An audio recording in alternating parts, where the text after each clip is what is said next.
বিদেহী দেশনেত্রী বেগম খালেদা জিয়া বাংলাদেশের 18 কোটি মানুষের প্রত্যেকের জীবনযাত্রায়,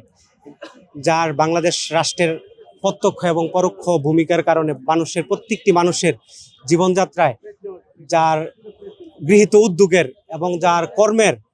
সুফল রয়েছে, আমাদের বাংলাদেশের 18 কোটি মানুষের প্রত্যেকে যার কর্মের সুফল ভোগ করতেছি, সেই বিদেহী দেশনেত্রী বেগম খালেদা জিয়ার রুহের মাগফিরাত কামনায় আমি বাংলাদেশ জাতীয়তাবাদী ছাত্রদল কেন্দ্রীয় সংসদের যুগ্ম সাধারণ সম্পাদক মাসুম বিল্লাহ, ঢাকা বিশ্ববিদ্যালয়, জগন্নাথ বিশ্ববিদ্যালয়, জাহাঙ্গীরনগর বিশ্ববিদ্যালয় সহ ঢাকার বিভিন্ন শিক্ষা প্রতিষ্ঠানের ছাত্রদলের একনিষ্ঠ কর্মীদের নিয়ে আজকে এই ঢাকা বিশ্ববিদ্যালয়ের কেন্দ্রীয় খেলার মাঠে একটি দোয়া এবং মিলাদ মাহফিলের আয়োজন করেছি। আমরা এখান থেকে মহান আল্লাহর দরবারে দুই হাত তুলে মোনাজাত করব যে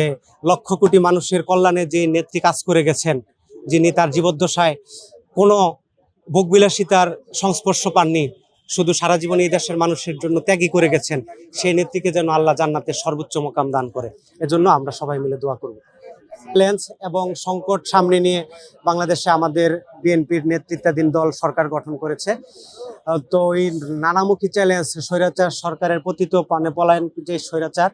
সেই সরকার যে চ্যালেঞ্জগুলো আমাদের জন্য মাঠে রেখে গেছেন, সেই চ্যালেঞ্জগুলো মোকাবেলায় আমাদের প্রধানমন্ত্রীর হাতকে শক্তিশালী করতে আমরা সর্বোচ্চ ভূমিকা পালন করব এবং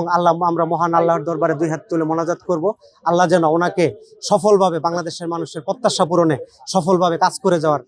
তৌফিক দান করে।